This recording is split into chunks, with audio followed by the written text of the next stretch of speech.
हिते असां मीरपुर साकरो में अफ़सोसनाक ख़बर ॿुधाए रहिया आहियूं। तालके अस्पताल में इलाज न थियण ते तड़पी फौत थियल नीगर असगर मल्हाह जे वारसनि एहतिजाजी धरणो हयो आहे।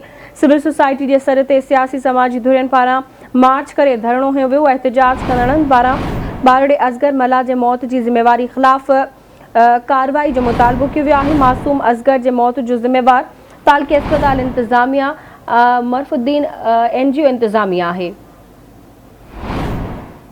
अस्पताल इंतज़ामिया NGO ऐं रेस्क्यू टीम के जांच में शामिल करण जो मुतालबो कयो वियो आहे। अहम ख़बर आहे मीरपुर साकरो में ॿुधाए रही आहियूं। तालके अस्पताल में इलाज न थियण ते तड़पी फौत थियल नीगर असगर मल्हाह जे वारसनि जो एहतिजाजी मुज़ाहिरो सिविल सोसाइटी जे सर ते सियासी समाजी धुरियुनि पारां मार्च करे धरणो हयो वियो आहे।